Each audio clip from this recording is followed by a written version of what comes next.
Hey, what's up, guys? Today we're going to do a Gucci Air Force One custom. So let's get on into it. Here's the shoe, just a plain all white Air Force One. First, going to start off by taking our old T-shirt rag here and our acetone and acetoning the part where we're going to paint.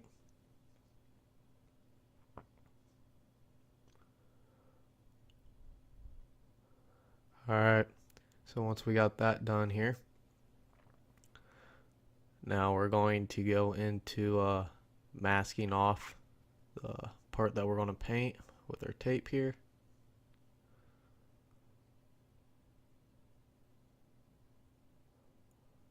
Whenever you're using your tape, always make sure that you get it as close as possible.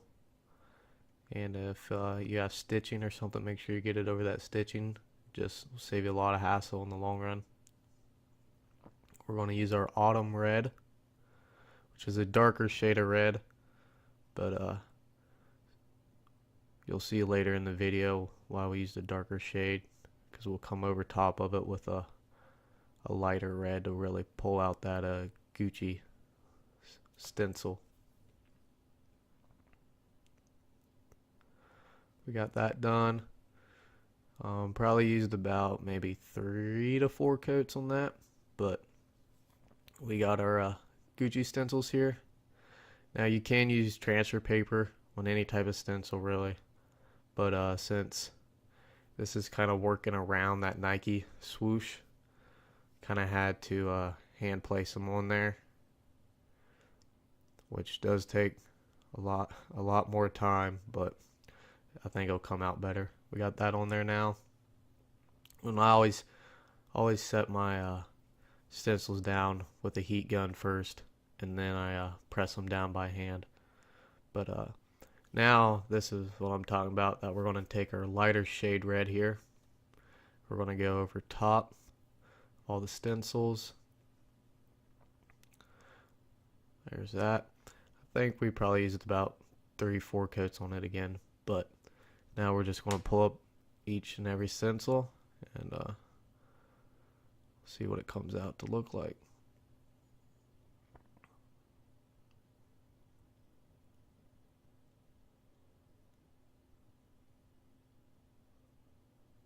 Alrighty, that's pretty much it. I mean, now you can, if you are wanting to do this when you're in pair of shoes, I recommend maybe, since Gucci colors are green and red, maybe using the green for the undercoat, but this customer wanted the darker shade red. But I think that green would have really pulled out that Gucci logo a lot better, but it's not my shoe. But pretty much we're just going to do the exact same process here on the other side of the shoe. But you can see here that I use my heat gun now.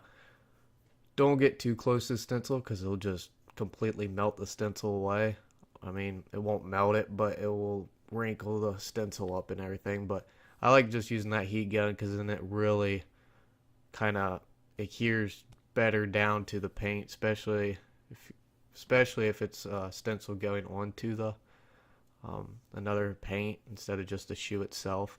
But there are some touch-ups here. I did get some red paint there on the Nike swoosh, which that's just an easy fix. Take your acetone, a little cotton ball here or Q-tip, and just pull it up. Now you don't want to smear it in. You want to kind of, I don't know, flick your wrist up a little bit so then it pulls up that paint so it just doesn't smear it everywhere. But I did do the Nike Air on the back, which all you have to have is just your paint. You don't need any too soft or anything, and just a tiny little brush. But last step here, using your Krylon matte finish, just kind of gives it a nice waterproof, and I think it holds up on the, makes the paint hold up on the shoe a lot longer, lasts longer. But that's pretty much it on this one. Like and subscribe, and I'll see you guys on the next custom.